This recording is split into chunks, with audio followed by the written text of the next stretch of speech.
about 100 days since over 200 girls were abducted from their school by insurgents in Nigeria's northeastern town of Chibok, Borno State. The girls' abduction drew unprecedented international attention to the insurgency in northeastern Nigeria and the growing security concern that Boko Haram poses to the nation.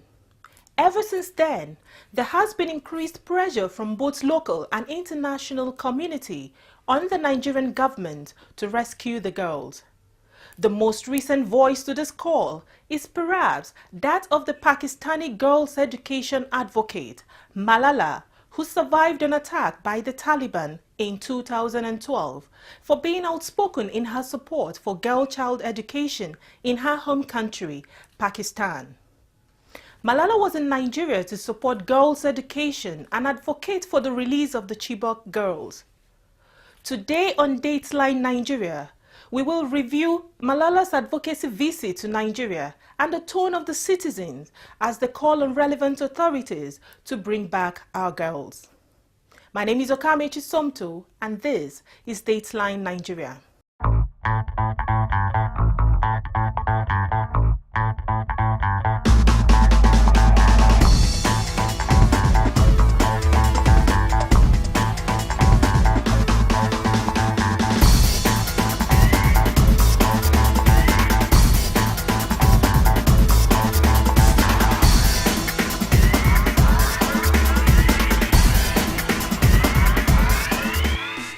The 17-year-old Malala, who has become an international symbol for women's right to education in the face of religious extremisms, was in Nigeria to mark her birthday and this year's Malala Day celebration.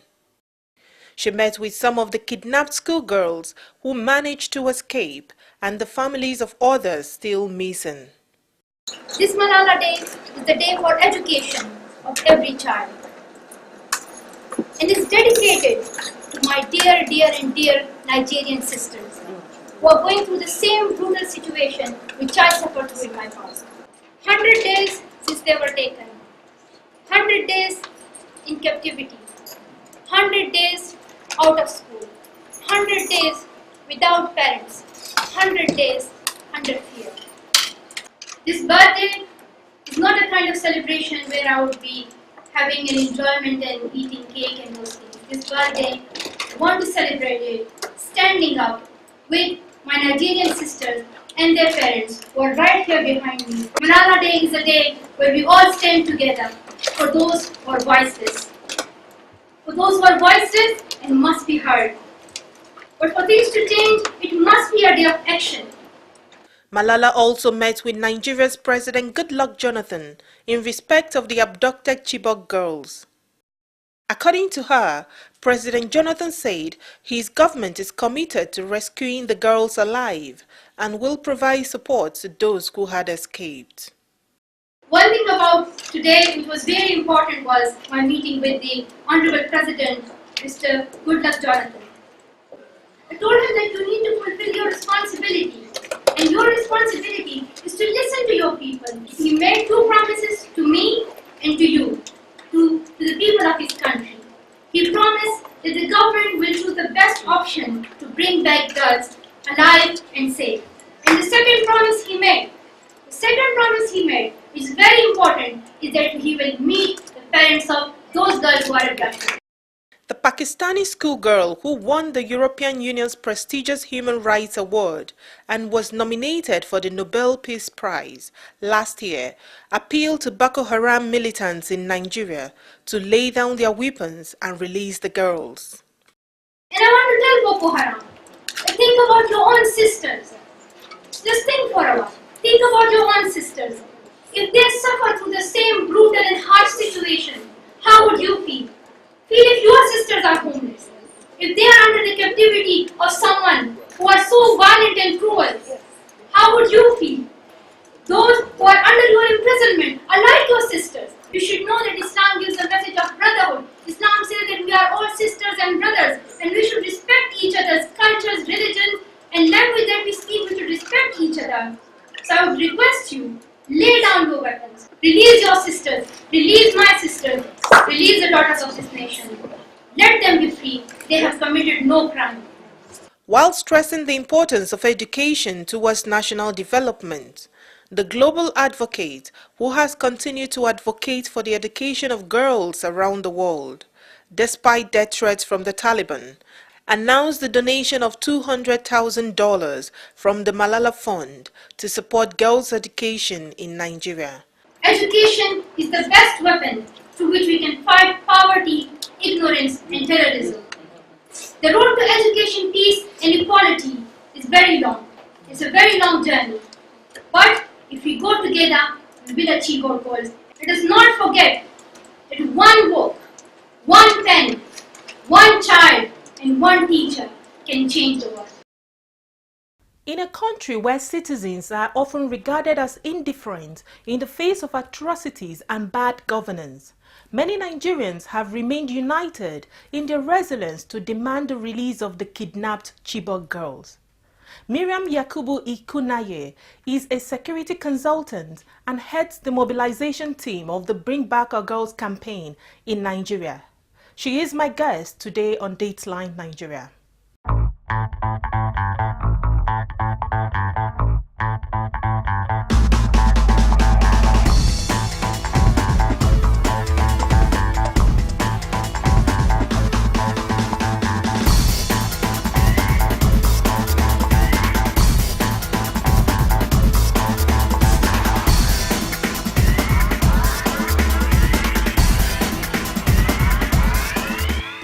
What are we demanding? Bring back our girls now and alive! What is your assessment of the efforts being made so far to rescue these girls? Thank you. Yes, on the rescue operation, I will, tell you honestly, we don't have an update. We don't have a briefing on the rescue update. That's why part of our statement here, after we demand the girls be brought back now and alive, we also talk about we want results from the rescue operation, because we have not been updated, the public has not been updated on what is the rescue effort out there, and that is one of the what we come out here daily to demand, and hoping that soon the government will be able to give us that information. I understand that you've got some background in security. You're a security consultant. Yes. So with that background, do you think Nigeria has done enough, or do you think Nigeria is treading in the right direction towards the rescue of this girl? Yeah, that is two questions. The first one is if the Nigerian government has done enough, and the second one will be if they are in the right direction. And have they done enough? I would say no. And that me saying no is because I know they can do more, and they need to do more. And going in the right direction, I can't say completely no, because I don't really know much, since they are not feeding the public on what they are doing, and every time it is about for security reason. If it is from my own perspective and from my background, security counterinsurgency is a collaborative effort by the citizens, by the public, by the government, and so far they are not involving the public, they are not involving the citizens on and talking on that, how they will engage the citizen and the public is a different ball game. So I don't think they are interested at this point, and they should be interested. In what other ways do you think that this whole issue can be fixed? Well, the number one thing is that they can increase the number of the ground troops, and then they will have to engage the community, because one of the biggest obstacle in fighting insurgency is that when you bring the military, the army there, they look at them as an invader. So if you do like a community policing, community using the community, then it is the community will gain trust in you. They will be able to, they are the one that you need to give you the information that you need. that will prepare you, that you will use in designing your strategy. So, but the rate at which things are going, the information is very conflicting. So I will advise if they can increase, actually have their ground troop there who is actually working with the community until they gain the trust of the community, so that they can from there design their strategy. Coming back to this whole campaign of Bring Back Our Girls, yeah, we know it's been over 3 months that these girls went missing. The word in the street, or the general atmosphere, seem to be like Nigerians are losing faith already. People are beginning to forget this whole issue. But this group of people here have stood their ground and maintained that and try to keep this issue on the front burner, try to keep us constantly informed, that so we don't forget that these girls are still missing.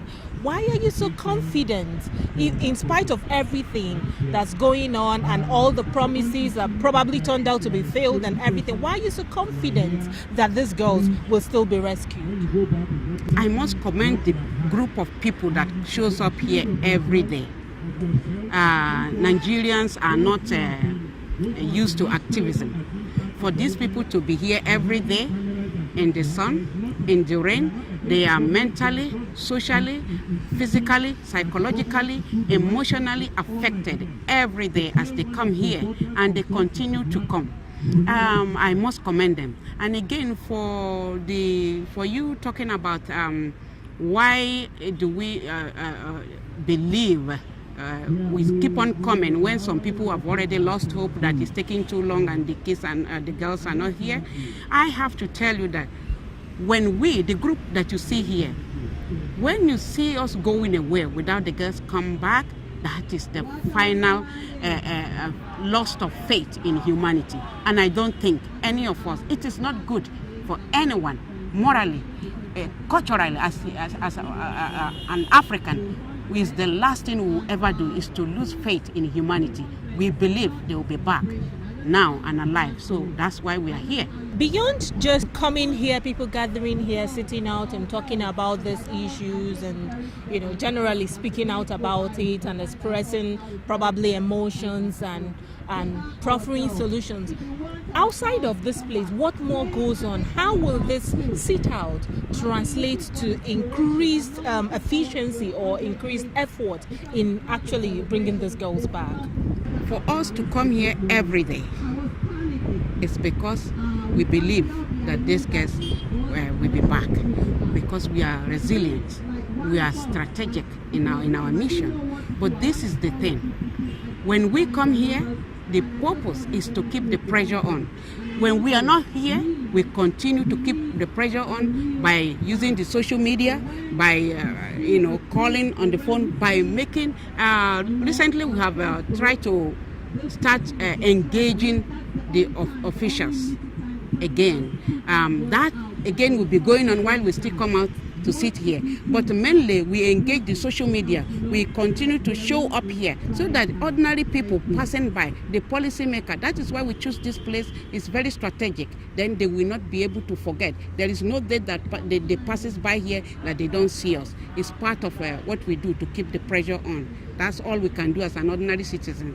Still on this Bring Back Our Girls campaign, I know, and I'm very sure you're equally aware, that there's been various criticisms and all sorts of allegations leveled in this campaign as a whole, not just the sit out here. So some say that it could be fraud, it could be a means to an ulterior motive, and all sorts of things that nobody from Chibok is here, and the people actually directly affected are not part of this whole drive. So what do you have to say about this?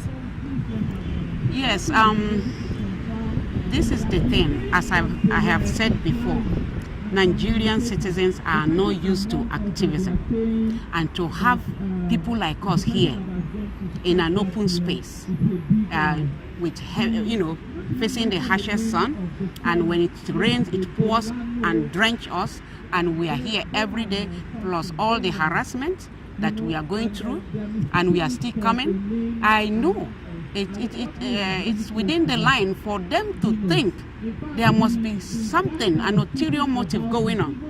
But this is the thing. As we come here with our own conviction. Nobody is cajoled, nobody is forced. Everybody, you going on the street, any citizen is free to come here and join and participate like everybody else. We don't have membership, nobody is paid. We are here on our own conviction because it's morally right. It is our obligation, it's our civil obligation, it's our right to be here, and that is all we are fulfilling for humanity. It is like an African. We feel for one another. It takes a village to raise a child. It's not only in raising. It also takes a village to care for a child, to look for a child if it's missing. So that's what we are doing. And I can understand because it's unlike in a developed country. When there is an issue, a challenge like that, everybody comes together, and then the corporation, you will see them, how they are supporting by bringing water. You will see other organizations, how they are coming by supplying the t-shirts and all the things that they need. And then there will be one voice talking on the television and the media. Everybody will gather and saturate the television on what the issue that is going on. But it is not like that here. So all of that harassment, it does not change our mission. It does not change our conviction. It does not change our spirit. Nothing. We are here because we believe that when children are missing, a grown-up adult, their security is in our hands, is in the government's hand. We are supposed to look for them, and that's what we are doing. Okay. How much contact do you have with the families of these escaped who are said to have escaped? I will say we have a good contact with them. Some of their parents will have contact with them. Some of their uncles and cousins and nieces are here right now. And some of the communities that actually live there and left that place only because of this insurgency and the crisis and insecurity are here with us daily too. So it's not just like we are here, from different places. I never know Chibok. I've never been there, but we are bounded in humanity. We have one, common goal here because we are all human. So that's why we are here, and we have connection with them. They are here with us. Some of the people, so we talk, which they talk back home daily. We just had a news now that there is a communication cutoff done by the Boko Haram in another village. They just call and make a report to their brother that is here, and then he let the group know. So every day we are in touch with them. Do you think you're actually making any impact on the government of the day? I would say yes, we have made some impact on the government because we have a citizen solution. We, at the beginning of this campaign, we had engaged some of the high-level officials in where we made some suggestions, and some of the suggestion is that they should have an information center, and that has been implemented. They have an information center, so we have designed a citizen solution. We have made an impact, and I strongly believe that if we are not here, the international attention that this country has gotten will never have been there. This would have gone to the backbone. Children were abducted before this issue, and they were still being abducted after this issue. So we hold on to this for the fact that we believe this will be the last when things will happen in this country, and there is nobody to talk about it. When there is challenges, it should be confronted with. It should not be confronted with silence. It should be condemnation is demanded. It should not be confronted with silence. And when there is insecurity, we should not confront that with fear. We need courage to do that. And when there is uncertainty, we should not be confused, but preparedness will be what we need. So this our movement. I think it has impacted the government and the citizen in some ways. Let us talk about Malala's visit. Malala, the 17-year-old global advocate for girl child education. She was recently in Nigeria to celebrate her her birthday and the Malala Day celebration as well. And I remember the only wish, the single wish she made was for the girls to be brought, the Chibok girls to be brought back safe and alive. Now, as an activist involved in this campaign to bring back our girls, how important do you think that Malala's visit is for the country? I think it's very important. We appreciate her coming. We were very grateful. It is an honor that she took out her time and come here instead of having her birthday party with her age group and enjoying and relaxing herself somewhere. And we are grateful that she sacrificed that and came to join us and came to Nigeria. But this is the thing. And for the moment, it also shine light on our issue and bring it up to, more attention to it. Malala's visit seemed to have raised a couple of issues. One of which was the president. She was able to elicit some promises from the president. As an activist, I'm speaking for myself now. It's rather unfortunate that it will take a 17-year-old to cajole to talk to our president before he will agree to meet these girls and the people of Chibok. It is sad, really sad. As an African, when one of us is bereaved, we go there and visit them, not the other way around. So I would have expected him to go there, and 90 something days afterwards, then this Malala's visit came, and then talked to our president, and he wanted to see them. I will do the same thing. I will, for the fact that it's not all of them. We are talking about over 200 girls here, children here.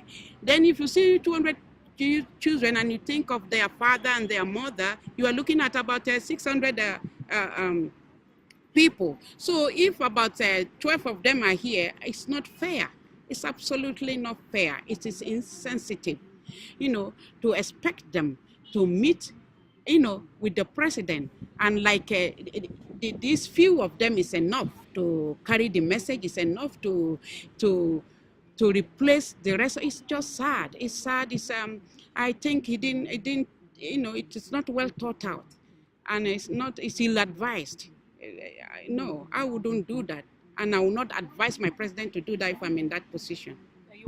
You would have expected him to pay a visit to that state? Absolutely. What I expected of our president is to have visited these girls, and that will place him on the same, like sympathizing with them, like be there for them as the president, as the father of the nation. It would have, knowing that they are not alone, you are there for them, you supported them, you understand their plight. That is what it would have been if the president, our president, would have done that on time. In Malala's speech, she equally said that the president promised to provide some sort of support for the girls who were said to have escaped from Boko Haram. Now, I'm wondering, what kind of support could this possibly be? And already, what kind of support do you think these girls will need at this time?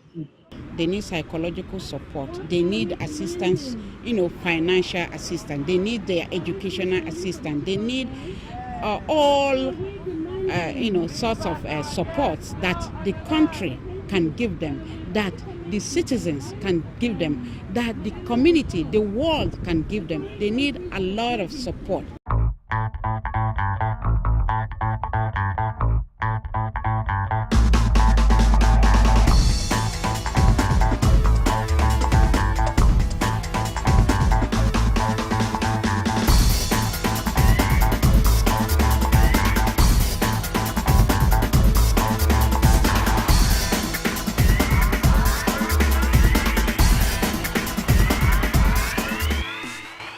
In the course of the week, certainly after that interview, President Goodluck Jonathan eventually met with the families of the missing Chibok girls and the ones said to have escaped. At the meeting, which took place at the banquet hall of the presidential villa, President Jonathan assured the people that his government is doing all it can to ensure the safe return of the girls and root out Boko Haram completely from Nigeria. And with that, we come to the end of this week's edition. Thank you for being there. Enjoy the rest of your day.